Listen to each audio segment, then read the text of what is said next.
Mr. Thắng, you have a gallery. You sell art in Hanoi right now. Actually, not my gallery. So I am just working for the guys. This kind of gallery. I have my own artwork. Mm-hmm. Just I bought from another artist, so I can, this gallery it can help me to sell it, and I can also help the gallery to sell their stuff. So you buy art from an artist, and then I'm working with a gallery, you resell the art. Yeah, I resell the art. Okay, so that's good because the artist gets some support because you give the artist some money, and then actually it's all the art I bought. I have to speak and talk with the artist like quite long, so I can understand what they're feeling and then how they feel about this artwork. So I try to have something can connect people when the people come to the gallery. Mm-hmm. They will need to some people they love to hear the story. I am the one lead the gallery, so good. We support each other. Is the gallery a physical location or is it all online? They have location in Hoan Kiem. Yeah. I mean Hoan Kiem district. Yeah, sometimes we can get together and then I can show you my little gallery. I would love that because I know many people now try to sell everything online, but it's good people sometimes want to see it and have a good place to show it and see it in person. Yeah, actually online for the young generation. So, kind of for the old people, for the old they love to watch it and then they want to they have the time to look at it, so with a better feeling. So I think gallery there's really need for the artwork. Right. And how old are the people in Hanoi who are buying most of the art that you sell? Depend on what kind of art you sell, because I sell a lot of kind of art. Some is abstract art, but the new thing for the generation now, they have a lot of kind of art. Street art is something, but graffiti also a kind of art. So art, definitely. How many different artists do you represent or help?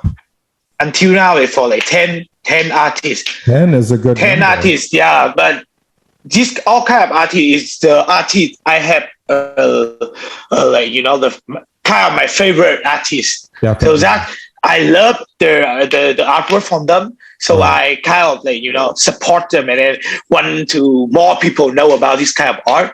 Right. Because it's not new, people have to some people tell them about this kind of art and then they become trending. So it's not easy to sell art in Vietnam actually for the young people because it's not easy. I don't think it's easy anywhere in the world. Actually, it's pretty. It's pretty difficult. Wow. So is it mostly paintings that you sell? I also have the toy art, the art toy. What they call? What is that? It's called the art toy for the kid. So at this moment now, a lot of popular toy of art. Barrick. Mm-hmm. Barrick is kind of really famous. They selling bear. Yeah. But it's made from the Lego. Right. Oh yes. Yeah.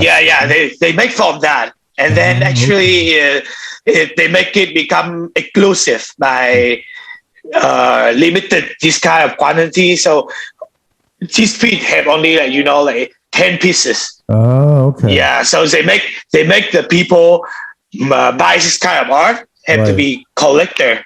Right. it's kind of fun. It's kind of fun because for this kind of art, from the young people to the old people, anyone can play this kind of game of art.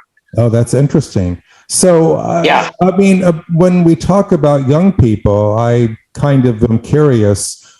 Do children study or learn about art in school in Vietnam?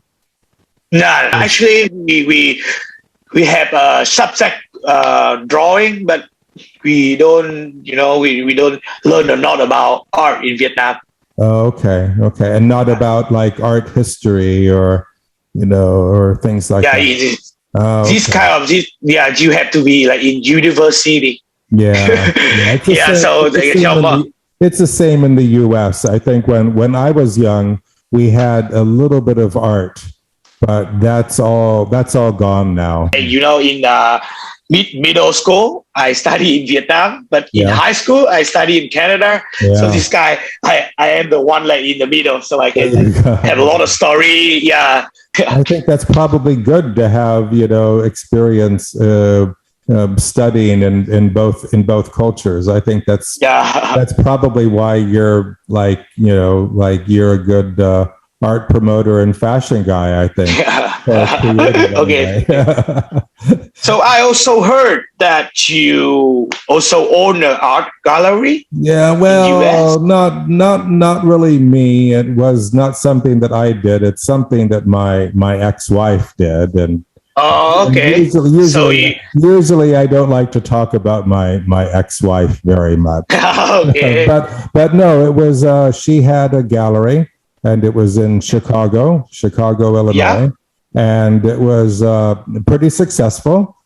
She did most of the work, but I helped her, and did like the opening receptions and showing the different artists. She did mostly figurative paintings of people or human figures. But some landscape paintings, mostly very traditional.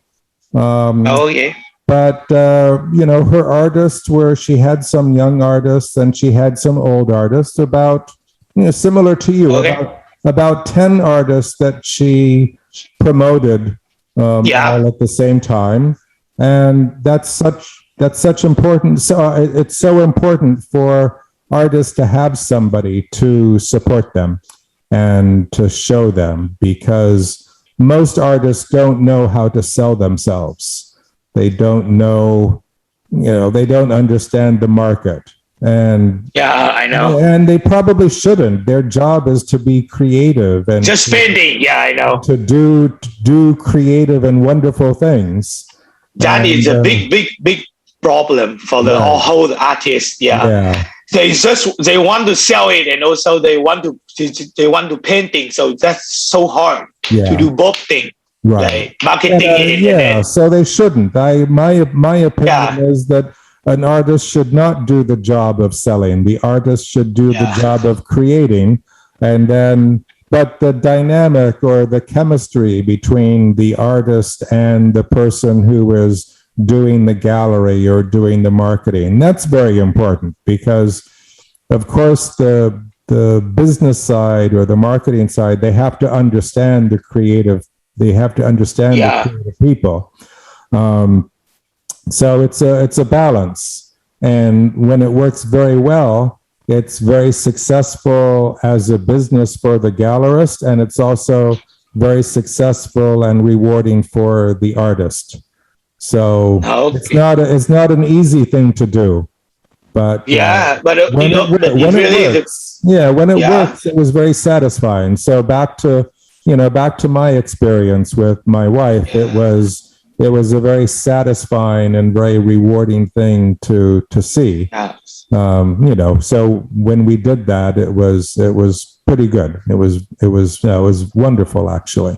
Yeah, but it also good memory. Well, mostly good. Mostly good. There were some times that the artist drove me crazy, or there were many times that the artist needed my wife's attention, and then she was too busy or too distracted dealing with needy artists and always needing like help and things. But in the big picture, it was a good thing. Definitely, yes. Yeah. Except for me, do you have any like good story to tell all the audience about how you know all their success have the story. So like any story you still remember and then want to tell audience. Yeah, no, wait, it was always what was very successful, very rewarding for me and my wife when she was running the gallery. We were kind of small to medium size, There were many galleries that were, of course, bigger than us. Bigger. And had, more customers or just more scope. And when some of our artists who started when nobody knew them, and, we helped to promote them and we gave them shows and we gave them opportunities to meet people. It was very rewarding when those artists became too big for us. And they okay. And, so good for them. Good. Then they went to a bigger gallery, and of course, you want to maybe it's like letting the children grow up. I don't know. Yeah. But it was very rewarding because they went on to bigger careers and more success. And the gallery that we had was not big enough to do that level, but of course. Our role, our gallery helped the newcomers get those first opportunities that made the later success possible. So even though the artists became more successful than the gallery, more famous, and more successful than our gallery, we were still happy that we helped them along, and that made me appreciate any kind of art even more, knowing that story, that helped me to understand art better, to understand what success is, because too much nowadays success is about a successful career in international finance or trade or banking, all these things, and I don't think that they're making the world a better place, actually, most of the time.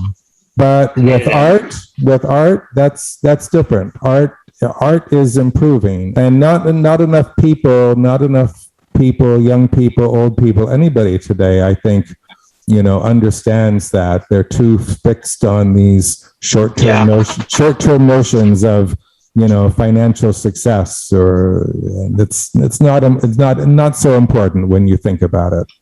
But when you have an understanding of art and you've helped an artist become successful, that's a big thing to me anyway.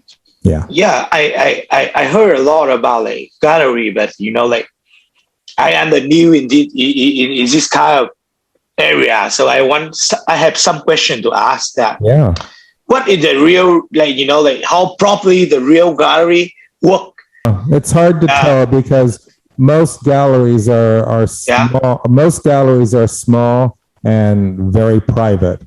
And one thing I learned is that when you talk to the owner or the director of a gallery, you almost never get a real answer when you ask them. They never had a real answer. Never a real answer. They lie a lot. They make it seem easier than it is, or they make themselves sound more successful than they are. I guess my lesson is never believe what a gallerist tells you. How can the standard gallery, running? I mean, how many people they need? What kind of work these people in the gallery have to do? Right. I mean, the detail, the properly work. Not about the speaking and the talking. I know. True. No, it's a difficult business. My wife actually took a short class on how to run a gallery because there wasn't a lot of information. There weren't, if you want to go into banking, there's many books you can read about banking. But when you want to open up a gallery, there's not a lot of information at all. I never see a school about that. No. That is interesting to hear. But there was a class. She took a class. It was somebody who ran a gallery actually taught a class. And so maybe the people in the gallery, they made some money by teaching people how to run a gallery. And maybe they made more money teaching the class than they made running the gallery. I don't know. And also they have the connected with all the people they want to open the art gallery. Right. So you have to, the best way is to talk to people who are running galleries. That's what we did. We took that class, but the class wasn't that helpful. It was just for a few weeks. Most of the time, we just met other people who had galleries, and we got to know them. And there are networks of like associations of people, and they, of course, they're competition, but they also sometimes working together helps the gallery scene if you do big events together. But talking to people and getting ideas. Not as far as how many people you need, it's not so many. You just need somebody to be at the gallery during the hours that it needs to be open. And the people who are working there need to be passionate or understanding about the art, because people will always ask questions about it. So they need to be, they need to know their stuff. But accounting is actually very easy, and marketing, social media or print advertising, but that's not a full-time job. So, I think somebody with even just 3 or 4 people, you can have a small gallery. Even 2 or 3 sometimes. There's many art schools, at least in the States. There's art schools that give their students credit for being an intern. So you can have an intern who is studying art, or even who is an artist him or herself. And that's also very helpful, because you don't need to pay them a regular salary if they are getting credit from the school. Because this kind of people, in staff in Vietnam, the young people kind of don't know a lot about art. Right. So even a lot of people in the art school, they want to work in this kind of gallery, but in Vietnam it's really hard to find kind of young staff. Some young people think it's very fashionable and very trendy to work in a gallery, and of course it is, but they also have to understand that they have exactly, especially it's not only trendy and fashionable. Sometimes you need to mop the floor, and sometimes you need to do cleaning, painting. So it's kind of rarely in Vietnam, like young people working in the gallery. All the gallery, they have one people have experience with all kind of art. That's probably the most difficult thing, is just finding the right person who can be, reliable and knowledgeable. And it's also very boring, because your gallery might be open for 5 or 6 hours, and on some days not many people come in. And also maybe most of the people who enter the gallery are not going to buy something. They might want to be looking for a few minutes, or many of the people who enter the gallery might be artists looking for a gallery. You have to be patient, because it's very slow paced. So some people want a faster pace, but the day-to-day pace of every day at the art gallery is very slow. Not every day is an everything opening, is so slow. Yeah. not every day is an opening reception party. The parties are fun. Not every day is like that.